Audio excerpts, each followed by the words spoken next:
Hey guys, today we're going to be working on this DUCAR 212 Hemi build, and this is going to be part 3A. Now I broke this down into two parts because I'm adding a lot of stuff in here that I normally don't add. For this cylinder head, for example, on these cylinder heads, you want to make sure you've got a good seal on these valves, a good seat, and a lot of times uh, if you rebuild a stock engine, there's a lot of power to be gained or lost in this valve. So what I recommend doing, and I usually don't show me doing this, this is kind of like behind the scenes, but just get one of these little cups and valve lapping cups and put a little compound on your valve and lap it in. Even if you've got a stock engine, you're going to gain a lot of power just by making sure you've got a good seal in those valves.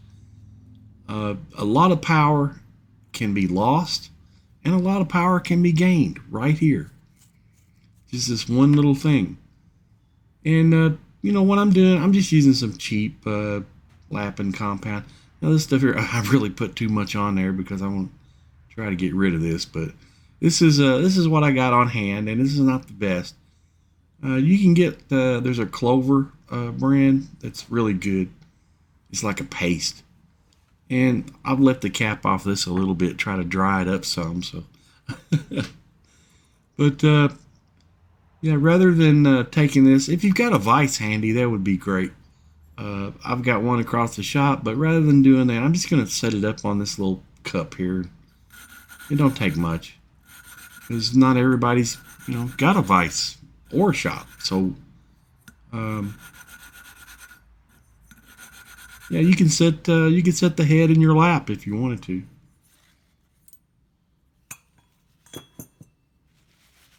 And it just takes a little bit. Now I'm going to wipe this one off here, and we'll see. Now that looks pretty good. That's what I'm looking for. I want to see a thin gray line. Let me wipe this seat out too. And I'll clean all this stuff with carb cleaner, but I'll do that off camera. But I want to see a thin gray line. You see that? Right in the middle of that valve. Right about the center. And that's, maybe the thickness of a dime or less. So that's a really good seal right there. And you want to try to get the same thing on both sides. Now, when I try to turn that valve now, I can't turn it.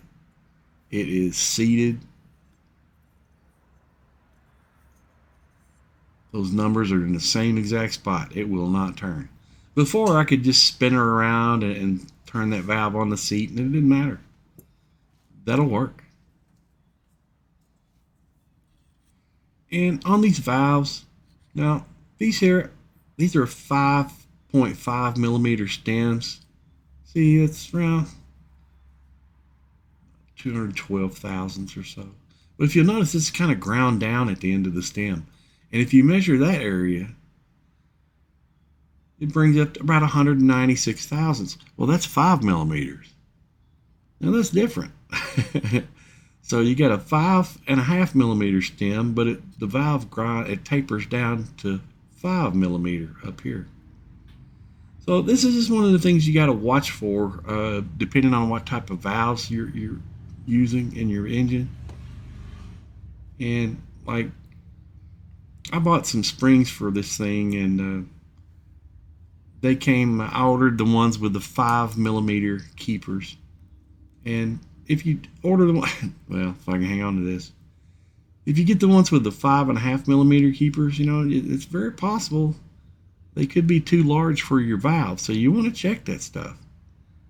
And we're going to just kind of install them on the keepers and look and make sure we have a gap there. See that? Yeah, we don't want those things touching. Well, it kind of looks like they're too small to go on there, So you want to have a gap when your keeper's installed on your valve.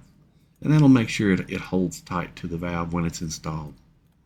And the way I do this, I'm using stock springs on this one.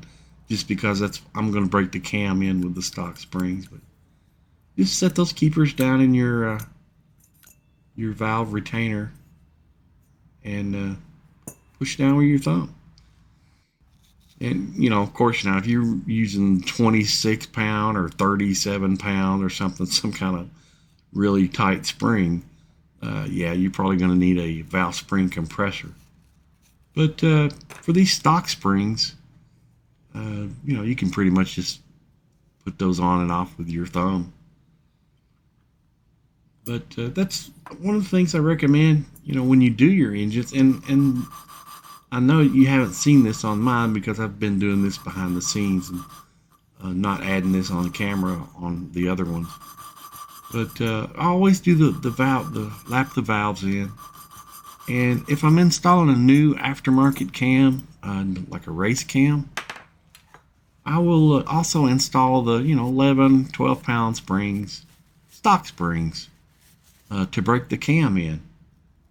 And, you know, your cam will do a lot better if you break it in. And this one, yeah, now no more than we did there. I've got a nice little gray line there around pretty close to the center. It's not bad. And this is the intake valve, so you'll have an intake valve seal. Make sure you use those. You know, don't throw those away. That'll keep oil from dripping down in there and getting into your combustion chamber. So yeah, you always want to use the intake valve seal. This is that stock spring, and you know, I'll replace these later after the cam breaks in. But the first, you know, half hour or so this engine runs, I want it to be running these lightweight springs. But when I install these, I just put the valve keepers down in the retainer and set it on top and just give her a little push. Of course, you know, stock springs though, remember, I probably wouldn't be doing this if these was if these were 37 pound springs or something. No. But they'll slide right down in place for you. Yeah. And if you got like a rubber mallet or something, you know, you can hit on it if you want to, but it's installed. I can see that. Yeah. And that was quick and easy, and you know, you'll get some more performance out of this engine that way, or out of your engine. Now I had to add some more oil to my pre-lube here, so I'm going to add some more goop. And you know, this is probably, you know, I'd say it's almost 50-50 now, and I added a little bit more because it is really hot today. So you know, I just used like a 20-50 oil, any kind, and 50-50 mixed with Lucas or STP oil treatment, anything like that, Motor Honey. Now we're going to plug these holes off here, and I've got to remove the governor gear inside too.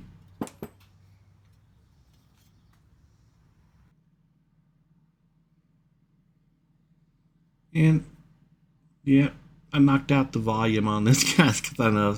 Now what I'm using there is just a rusty nail, and you know, if you've got a center punch or something, that's great. But you know, I just grabbed something that I thought the average person would have laying around, and use that. And you got to remember to take this washer out. Don't want to leave him floating around inside your engine.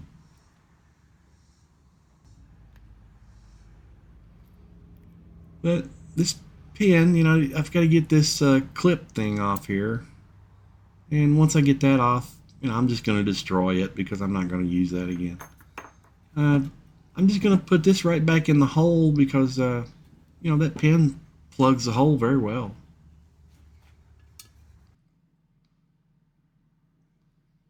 And this, I'll try to cut this out this time.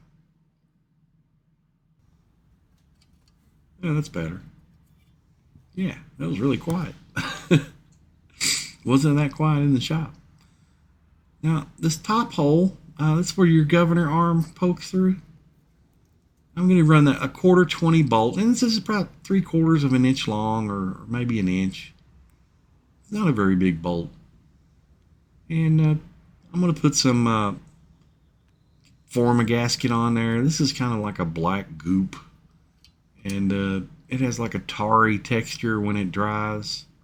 Still stays kind of sticky, but yeah.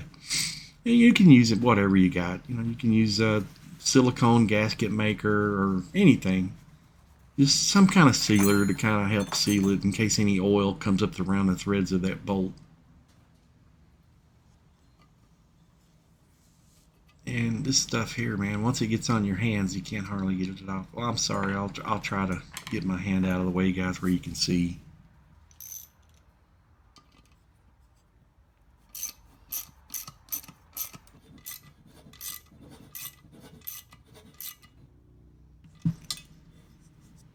Yeah. Okay, you just run that bolt down in there, and it'll cut a few threads. You know, nothing major. And let me wipe my mess off here. And okay, this one's done. Now I gotta check this, plug this up. Let's see. Now normally, you know, I saved these, but I ran out of the old ones, so I'm gonna cut a brand new. And I really hate to do that, but I think it's the best option for me right now. Instead of because I want to try to save this block. I might end up using this in something else, so I really don't want to commit to doing too many changes on this. So what I'm going to do is just use that for my oil plug here.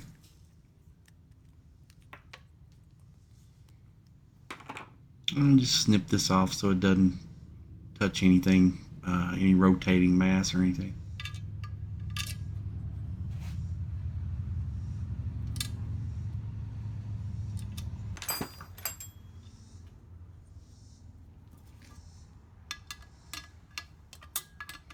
And these are, you know, kind of handy. You know, I normally like to save those for spares, and in this case, I'm not going to be able to.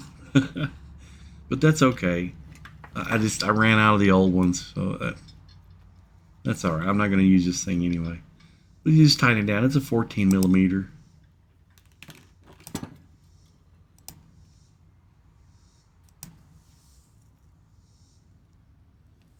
And I'm going to put a little form a gasket over the end there where the wires came through. I don't think it's going to leak. But, you know, I'll just stick some of this stuff on there anyway. And once it dries, you know, it's nothing's going to leak through that. This stuff is really messy, but it's really good. Now, I had honed my cylinder bore since part 2. The cylinder bore was a little tight on this engine. And that left me with a lot of ring gap, so I had to get another set of rings, and this was an oversized top ring. And I had to reset this top ring. Now the second ring and the oil ring, I wasn't so worried about the gaps on those. But the top ring is the one I like to concentrate on. That's really important.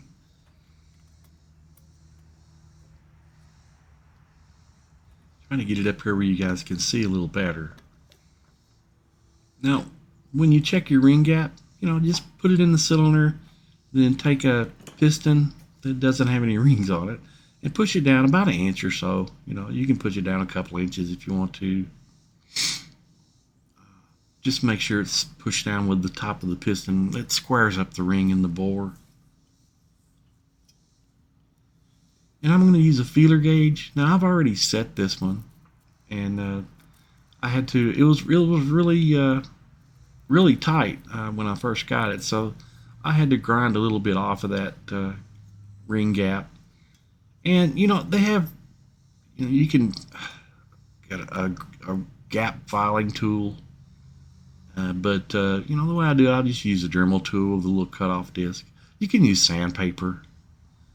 Now a 6 will go, but a 7 won't go on this, so that's good. I'm right at 6, and that's exactly where I wanted to be. Now, there's kind of a rule and thumb that I was raised with on engine building, and what that is like most cases you want to average about 0.02 ring gap per inch of cylinder bore.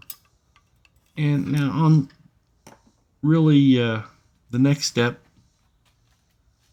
I'm going to push this ring, make sure it goes all the way through the bore without stopping. And it did. So we're good. The bore's straight. There's no taper, no tight spots. We're good. But yeah, you know, about 6/1000ths for one of these is great. If I was building a race engine, it'd probably be a little tighter. But when you install your rings, guys, there's always going to be some sort of mark that tells you the side that goes up. And this one has like a DY or something on there. I don't know if you could see it in the camera, but and that just lets me know that yeah, that one goes up. And I guess I've got this off camera. I didn't realize it. I'm sorry, guys.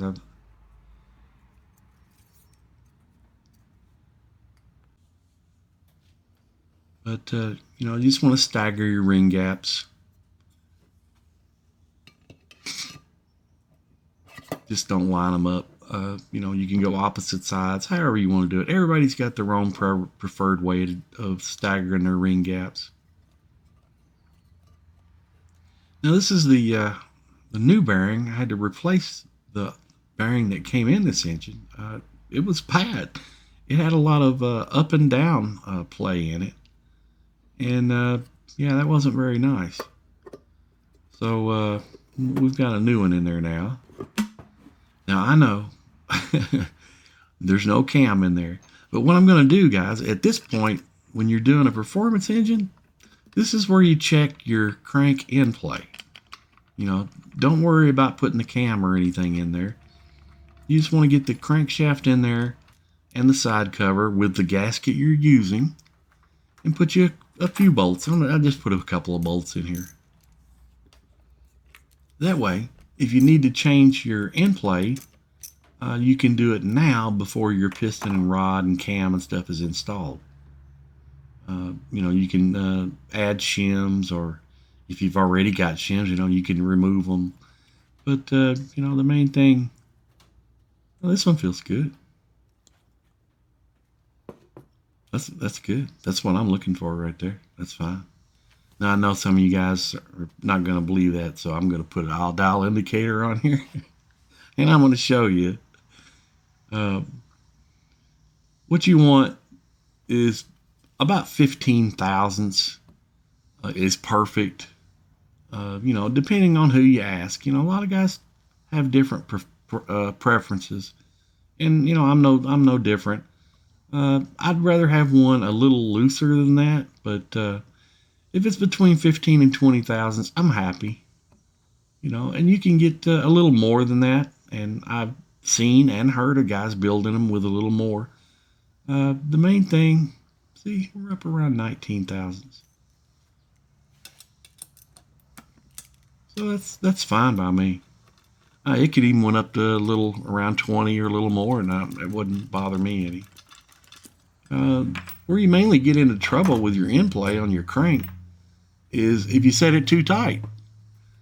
If you set it too tight, that won't let the crank, the rod align with the bore, because the side of the rod's going to be touching one side or the other on the crank throw. So, yeah, a little loose would be better than too tight.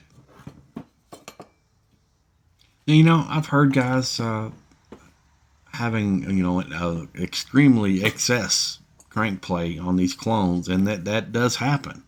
So there are cases to where, you know, if you've got 100/1000ths back and forth there, you're going to have to put some shims in. And if you do, split it up. Like if you got to have like a 2 or 3 shims or something like that, or say 4 shims, well, I just poured oil right through the middle of that hole right down onto my table. But if you split, if you have like you say you got to add 4 shims, or just say 2 shims, you want to add one on the flywheel side of your crankshaft, and you want to add one on the side cover side. So you keep that crankshaft kind of centered on the bore. That's real important. If you shim it too much one way, then the crank is going to be shimmed over one side too far. And it's not going to let the piston and rod align with the bore. Now, I bet some of you guys thought I was going to let that oil fall out on the table, didn't you, from that engine? Don't worry, I'll pour some more oil out here in a minute. Alrighty, got my crank wiped off. Yeah, that's good. That bearing moves free now. Man, that other one, oh, it was gritty and everything else. Really loose. And again, I'm going to try to, I don't think you saw it last time.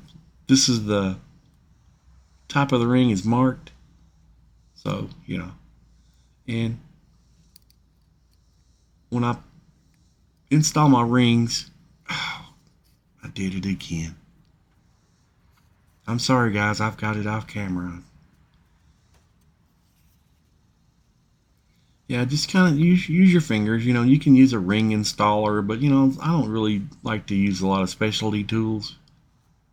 And you just want to gap those rings. Set the gaps opposite sides. So, you know, the main thing, your top ring, your compression ring, and your second ring. You don't want to line those up. So, opposite sides is good. Now, normally my pre-lube is really thick, but today, man, it is so hot in here. It's in the upper 90s, and everything is just running thin.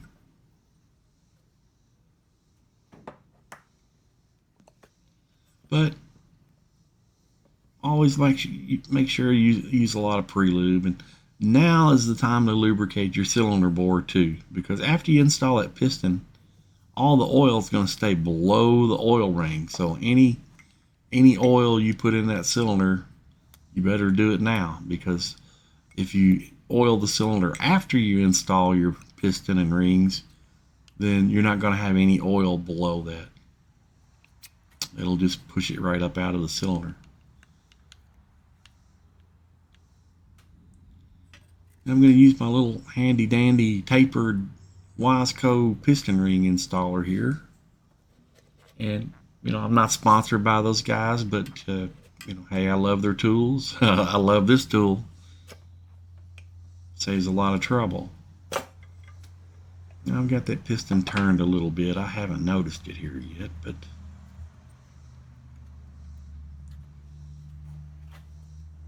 and we give it a little push. Oh, yeah, this thing's going in real easy now. I took about 4 thousandths out of that bore with a constant pressure hone, and that's the way to go. I mean, you know, some tools, you know, you don't have to have a lot of specialty tools, and I don't like to use specialty tools, especially if I'm doing these videos for you guys. But sometimes, you know, you'll find later on that you might want to buy you something like that, like a Lyle or a Sunnin are great. But these washers on this thing, they're tapered on one side and the other side's flat. Make sure the tapered side goes against the rod bolt. Yeah, just in case you take those off. But see, I told you guys I was going to pour a lot of oil on the table.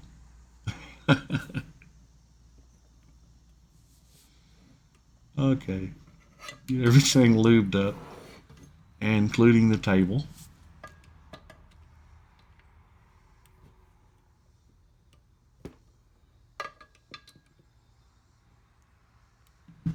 Now, I'm just using the torque spec on my rod. You know, whichever rod, I'm using the EC rod, so whichever rod you're using, if you're using an ARC rod, you know, go with the manufacturer's torque specs and their sequence. You know, I'd already pre-torqued this rod before and kind of let the bolts stretch a little bit. Now, this is a cam I'm using. This is the Mongoose 272, and I was going to use that Bonsai 265, but it had 233 duration. This one's got 245, and I'm just double checking, make sure I've got a 549 thousandths cam diameter here, guys. So always check your cams, because you know they could send you the wrong thing by accident. And here we go. I'm putting some engine treatment, really thick goop on my lifters. And I'll do the same thing on the camshaft.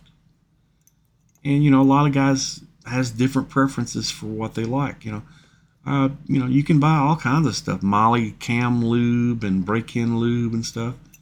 So it's just whatever you prefer. This is what I use. You know, I'll just put it straight engine treatment. You know, of course, I use Lucas, but you know, I'm not sponsored by them. But I do like Lucas for putting together engines. So anytime I put one together, when I'm installing the cam, I'll put straight Lucas right on the lobes and on the lifters. And that seems to work for me. I've had really good luck out of it. So, and we got to line these two timing marks up here. All right. No. Did I get it? No, I didn't.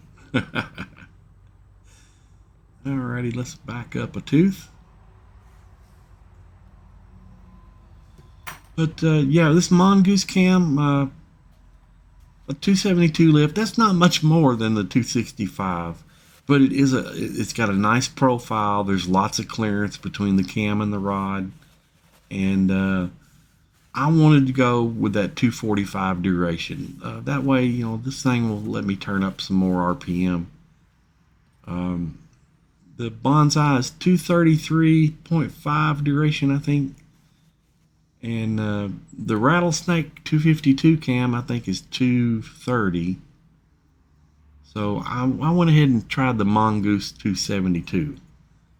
A little bit more upper RPM potential here.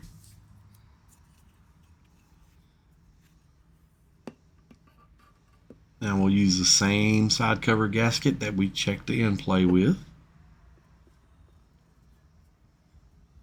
Make sure everything's lubed. Make sure got some lube on the seal.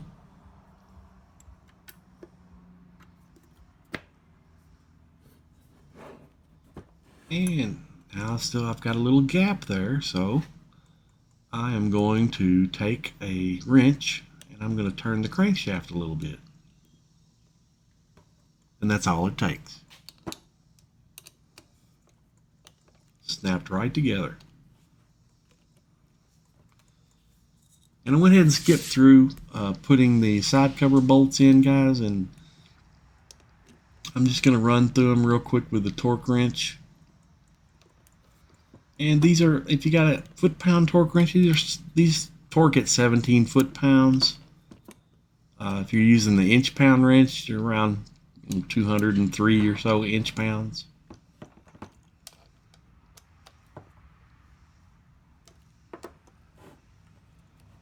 And you know, just crisscross. Some of the small engines, like the 223 Wildcat, it has a number pattern on there how to tighten them. It's really handy. But these don't have it. But just crisscross when you're torquing them, and then go around. It don't matter when you're checking the final torque after they've all clicked. And I'll have part 3B edited and posted within the next day or two.